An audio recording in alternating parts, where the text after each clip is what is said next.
former counselor to President Trump, host of Here's the Deal on Fox Nation.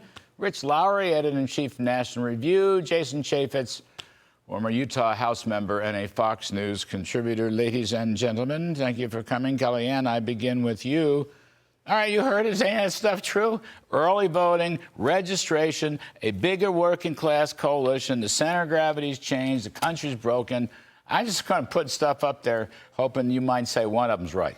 No, I think it is right. I think Trump 2024 is Trump 2016, including with ending in Grand Rapids, as he did then, surprising all the pundits and pollsters with a massive expansion of the Republican Party into working class, into non-college educated households, union households.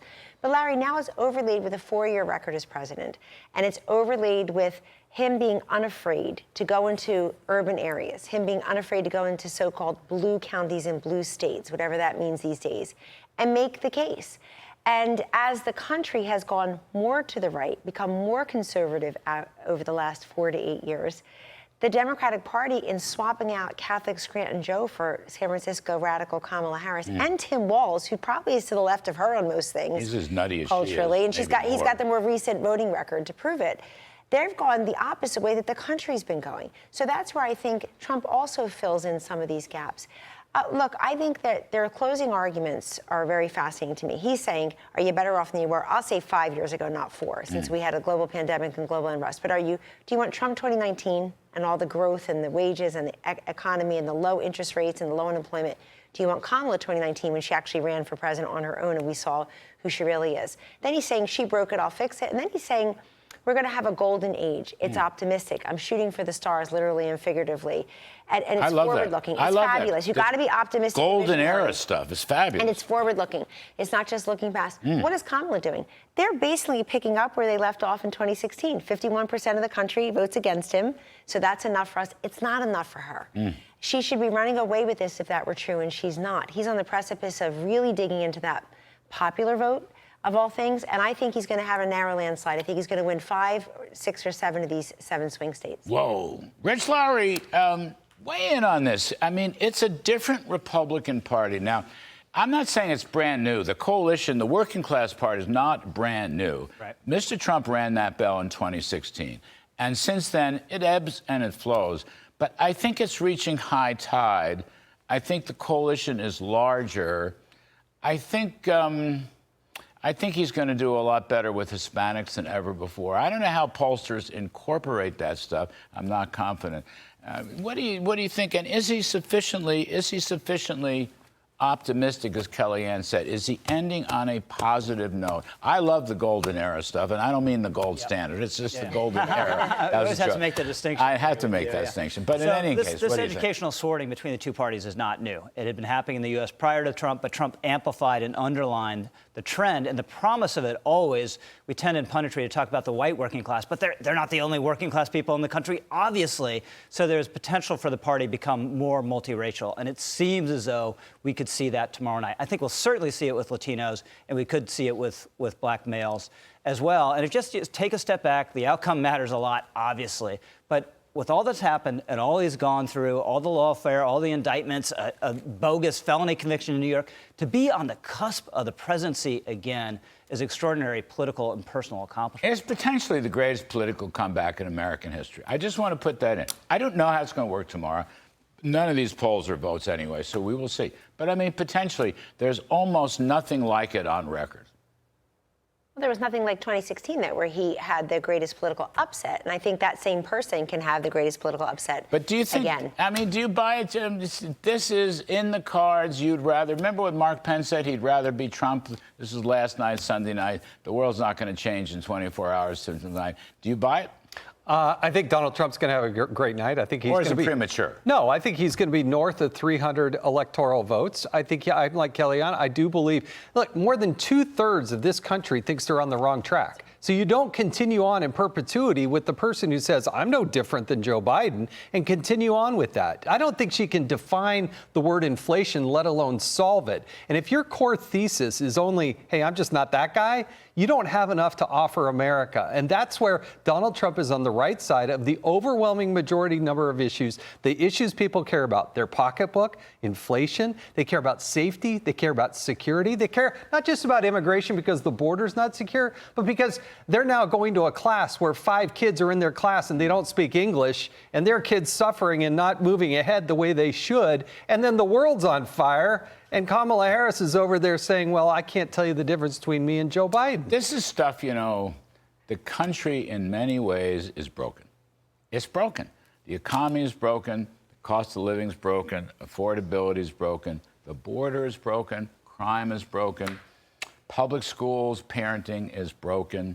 Higher universities, higher education is broken. Look at all these crazy kids against Israel and with Palestinian or Hamas flags.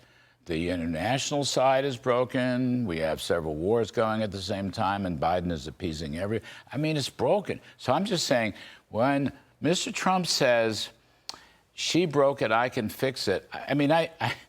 Analytically, I think there's truth. Now, does he have the credibility to pull it off, Kellyanne? That's a different matter. I leave that to you. You're a political expert. But there's no question that, unfortunately, this great country of ours kind of got busted in the last couple of years. It may not look it at this time, but Kamala Harris has been a gift to Donald Trump because I think it really sharpened up the schedule where he's barnstorming and blitzing like he did in 2016, but it also gave him contrast. The contrast to Joe Biden previously was about Joe Biden's mental and physical acuity.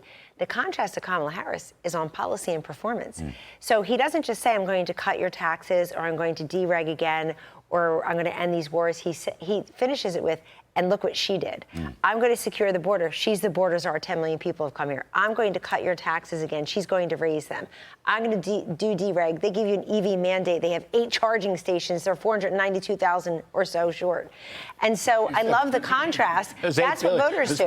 Can I just chime in? It was $7 or $8 billion of spending, and for that they got 7 or 8. 7 or 8. And it's a mandate. That's like 1 per billion. That's a tremendous cost effectiveness. Where's Elon Musk? Pete Buttigieg been to do the math for us? But seriously speaking, Larry, I think when he started to contrast with his opponent is when he started to really get his vim and vigor again. You don't go into the ballot box and see Trump, not Trump. You see Trump, Hillary. You see Trump, Kamala. And that's really what people have to decide. They have to say, could I put aside all my misgivings, the most undefined, I think unqualified president to run in some time, unchallenged, I should say, unchallenged and undefined in Kamala Harris. You got to put aside everything that you have as misgivings about her to vote for her. And then you see her versus Trump. You say, I want to get back to where we were. So, Larry, you left out in your litany of broken things a very important broken thing, the press. And I think the legacy media is effectively on the ballot tomorrow night as well. It's been like a Hunter Biden laptop story every single day. Not the same circumstances, but creating misinformation, trying to create these gaffes out of nowhere. The last week and a half of the press coverage has all been about trying to create Trump gaffes, right? He says, I want to protect women from migrant gangs, and that's a terrible thing, supposedly.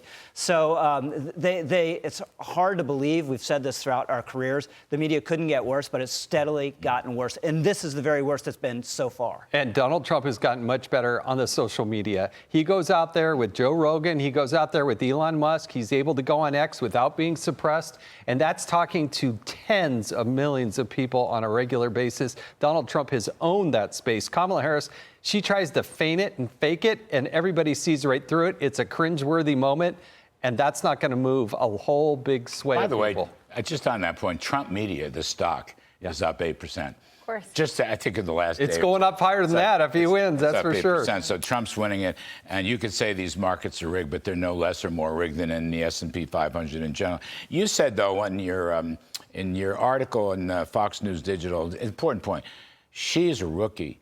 She had no prior experience. She wasn't ready for this race. It's what you said about some of the Republican candidates a year or two ago. She shouldn't be in where she's in. She doesn't have the political muscle. How she got there. And look how she and it's going to end the way she started in 2020. Hot commodity, raising money, and then she fizzled out because she started speaking. And then she's polling behind Andrew Yang in her home state of California. Is that right? I didn't know that. Yeah, she was like in 6 points. 6 points behind Andrew Yang. So right now? 2019. We haven't checked. That's a good question. That was a cheap. I shouldn't have. And I wanted to say, as the pollster here, when you pick on the polls, It's the media polls that are always wrong, and they've got a lot of accounting to do. They're never held to account. Private pollsters, we're not good at what we do, let alone for decades. The free market system But there's a spits us big out. difference. You're right. These public media things. Look, the New York Times, they all 8 have years ago access to today, grind. Larry, 8 years ago today, I was on the Today Show, and Matt Lauer and Savannah late Guthrie late Matt Lauer. were just on me, laughing in my face that we were going to win Michigan. And I was very confident about it, and I explained how. Morning Joe, we're going to win Pennsylvania. Here's how. I was very deliberative about it. But it's because their polls were so wrong in so many ways. The New York Times gave Donald Trump a 15% chance of winning. On Election Day 2016, they gave him single-digit chance of winning Wisconsin, Michigan, Pennsylvania. He swept all three that There's day. that needle They've gotten a little that went better. from like 20% to 90%. Like, They've gotten a little you bit one better, but more? they're in the tank. One other thing's broken. Her distaste for religion. Yes. Catholics, of course, we all talk about the Austin dinner. There's several examples. The Al Smith dinner looks like even worse now, right? She goes out of her way to go to SNL, Right. but she wouldn't go to the Al Smith. That's right. Right. And, you know, Looking past Josh Shapiro. from Catholics, ET. Christians in general, and just basically, though, I want to say religion in general. I think we talked about this. You know, our former mentor, the late William F. Buckley, I mean, he said, a family, a country, a society without religion is just hopeless. It's just lost completely. Yeah. I don't think that's a small point. I think there's a silent vote inside this coalition of ordinary middle-class folks that like to go to church on Sunday, whatever their religion happens to be. I just think that's going to play a role. Nobody can quantify it, but that's going to play a role. So she's obviously tried to run from everything she said and did in 19 and 20, but I don't think credibly, right? Axios, to his credit, has been repeatedly asking her, what about this position you took then? And they can't get answers on a lot of it. They call her now the no-comment candidate. I mean, there's just a number of things a dozen, she just won't say. So she's running as an ink blot, and if she loses, that's going to be a big reason why. Larry, we've sat here before, and I've told you the untold story about the realignment of minority voters is so many of them are religious. They're filling up the pews in the suburbs. Right. That's multi-generation, Right. Asian families, Hispanic Absolutely. Americans, African Americans, and they don't like the open hostility Right. to religion. I got it, Joan. But you're right. It's a good point. All good points. Kellyanne Conway, Rich Lowry, Jason Chaffetz, Kellyanne Conway. Be sure to tune in. Here's the Deal with Kellyanne. Streaming now on Fox Nation. We appreciate it very much.